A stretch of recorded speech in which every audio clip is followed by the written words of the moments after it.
పూరా local. Congress guarantee కార్డుల పేరిట చేసిన డ్రామాని గుర్తు చేయడానికే నిన్న మనం మన పార్టీ నుంచి కాంగ్రెస్ బాకీ కార్డు అంటే కాంగ్రెస్ బాకీ కార్డు అంటే ఏ వర్గానికి ఎంత బాకీ పడ్డారు, రైతులకు ఎంత బాకీ పడ్డారు, అట్లాగే రైతులకు ఎంత బాకీ పడ్డారు, అట్లాగే మహిళలకు ఎంత బాకీ ఉన్నారు, అట్లాగే మన తమ్ములకి చెల్లెలకి ఎంత బాకీ ఉన్నారు, అట్లాగే వృద్ధులకి వితంతులకి పెన్షన్దారులకి ఎంత బాకీ ఉన్నారని చెబుతూ ఇవాళ కాంగ్రెస్ బాకీ కార్డు పేరిట రైతు భరోసా ఎంత బాకీ పడ్డారు, నిరుద్యోగులకు ఎన్ని ఉద్యోగాలు ఎంత బాకీ పడ్డారు, ₹1,00,000 కేసీఆర్ గారు పెళ్లికిస్తే కళ్యాణ్ లక్ష్మి పేరిట షాదీ ముబారక్ పేరిట మేము తులం బంగారం ఇస్తామన్నారు. మరి ఇప్పుడు 8 లక్షల పెళ్లిళ్ళు అయినాయి.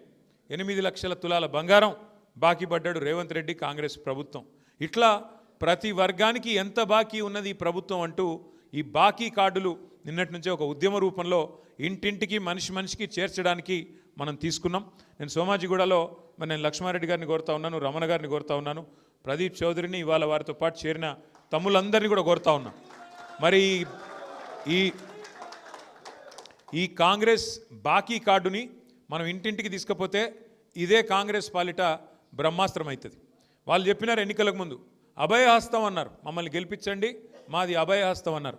ఇవాళ ప్రజలకు అర్థమైపోయింది ఇది అభయహస్తం కాదు, భస్మాసుర హస్తం, ఇది శూన్యహస్తం, దీనివల్ల ఒరిగేదేం లేదని అర్థమైంది.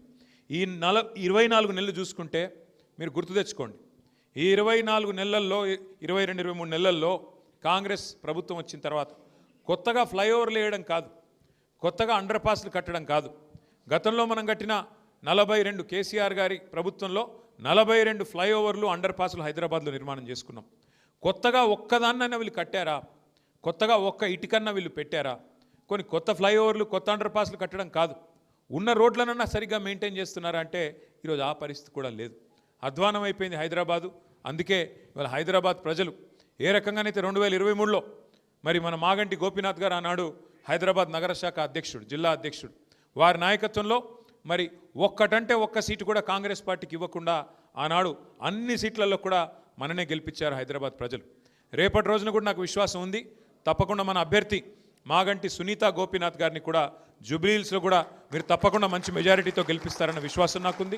అట్లాగే తిరిగి కేసీఆర్ గారు ముఖ్యమంత్రి కావాలి అనే ఆకాంక్ష ఏదైతే ప్రజల్లో కనబడుతున్నదో అది అచ్చంపేట కావచ్చు, గద్వాల కావచ్చు, ఆదిలాబాద్ కావచ్చు, భద్రాచలం కావచ్చు, రాష్ట్ర నలుమూలల ఏదైతే ఆకాంక్ష కనబడుతున్నదో ఆ ఆకాంక్షకు అనుగుణంగా మనందరం కనుక ఈ రాబోయే 1-2 సంవత్సరాలు పనిచేసినట్టయితే తిరిగి సంక్షేమ అభివృద్ధి బాటన మళ్ళీ కేసీఆర్ గారి నాయకత్వంలో మనకి ముందుకు పోయేదానికి ఆస్కారం ఉంటుంది. కాబట్టి ఈ 1-2 సంవత్సరాలు మరి తమ్ముళ్ళు ప్రదీప్ చౌదరి లాంటి తమ్ముళ్ళ చేరిక వల్ల కూడా మన పార్టీ మరింత బలోపేతమై ముందుకు పోయేదానికి ఆస్కారం ఉంటుందని చెప్పి కూడా తెలియజేస్తూ మళ్ళొకసారి ప్రదీప్ గారిని వారి వెంబడ వచ్చిన యువ మిత్రులందరికీ కూడా పార్టీలోకి హృదయపూర్వకంగా సాదరంగా స్వాగతం చెబుతూ మళ్ళీ మా ఆడపడుచులందరికీ కూడా ఇవాళ సద్దుల బతుకమ్మ శుభాకాంక్షలు. మరి 2-3 రోజుల్లోనే